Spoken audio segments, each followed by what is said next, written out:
প্রিয় দর্শক, স্বাগত জানাচ্ছি সারাদিনের সংবাদে প্রতিদিনের আয়োজন রাত 11টার শীর্ষ সংবাদে। সারা বিশ্বের গুরুত্বপূর্ণ সব সংবাদের শিরোনাম জেনে নিন শুরুতেই। সাইবার আইনের মামলা প্রত্যাহার, গ্রেপ্তারকৃতরা মুক্তি পাচ্ছেন।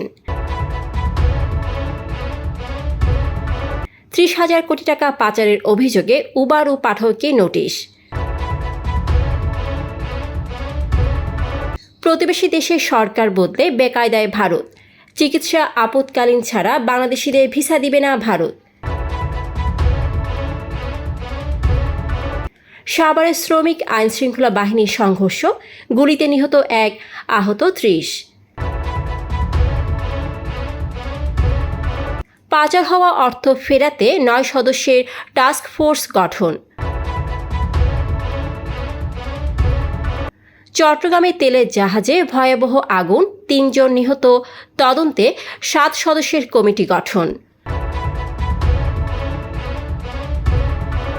14 দিন 3.5 ঘন্টা করে বন্ধ থাকবে শাহজালালের রানওয়ে।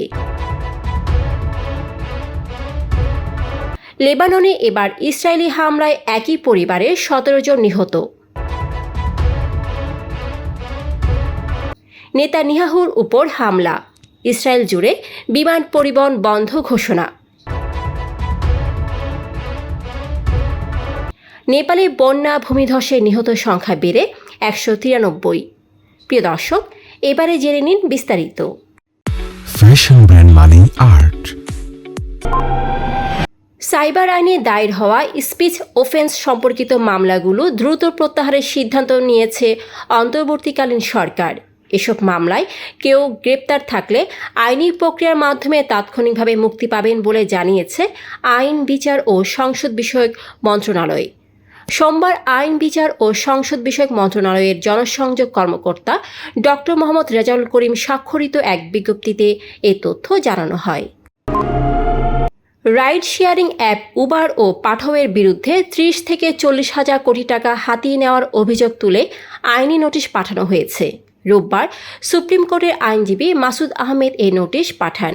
ভারতে উবার ইন্ডিয়া সিস্টেম প্রাইভেট লিমিটেডের প্রধান নির্বাহী কর্মকর্তা দারা ঘোষ রোশাহি ও বাংলাদেশের কান্ট্রি হেড নাশিদ ফেরদৌস কামাল এবং পাঠকের ব্যবস্থাপনা পরিচালক ও প্রধান নির্বাহী কর্মকর্তা ফাহিম আহমেদকে এই নোটিশ দেওয়া হয়েছে।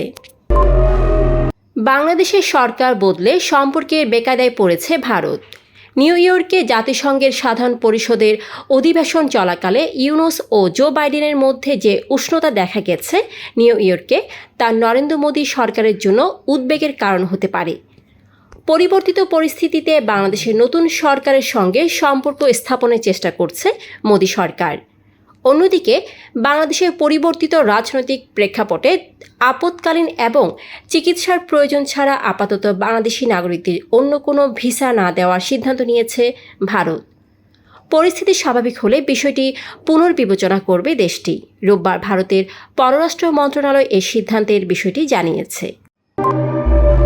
সাভারের আশুলিয়ায় বিক্ষোভের জেরে শ্রমিক ও আইনশৃঙ্খলা বাহিনীর মধ্যে সংঘর্ষের ঘটনায় গুলিবিদ্ধ হয়ে কাউসার হোসাইন খান নামের এক শ্রমিক মারা গেছেন। এছাড়া 4 জন গুলিবিদ্ধ সহ অন্তত 30 শ্রমিক আহত হয়েছেন। সোমবার বেলা 11:30টার দিকে টঙ্গী আশুলিয়া ইপিজেড সড়কের জিরাবো এলাকার মণ্ডল গ্রুপের সামনে এ ঘটনা ঘটে। ক্ষমতাচ্যুত শেখ হাসিনা সরকারের আমলে বিদেশে পাচার হয়ে যাওয়া অর্থ দেশে ফেরাতে বাংলাদেশ ব্যাংকের গভর্নর ডক্টর আহসান এইচ মনসুরকে প্রধান করে 9 সদস্যের টাস্ক ফোর্স গঠন করেছে অর্থ মন্ত্রণালয়। রোববার কমিটি গঠন করে প্রজ্ঞাপন জারি করা হয়। এর আগে অ্যাটর্নি জেনারেলের নেতৃত্বে কমিটির সদস্য সংখ্যা ছিল 14। গভর্নর ছাড়াও Bangladesh bank, Bangladesh financial intelligence unit BFIU, দুর্নীতি দমন কমিশন, অর্থ বিভাগ, NBR, অ্যাটর্নি জেনারেলের কার্যালয়, Bangladesh securities and exchange commission BSEC, পররাষ্ট্র মন্ত্রণালয় ও আইন বিচার ও সংসদ বিষয়ক মন্ত্রণালয়ের প্রতিনিধিকে নতুন টাস্কফোর্সের সদস্য করা হয়েছে।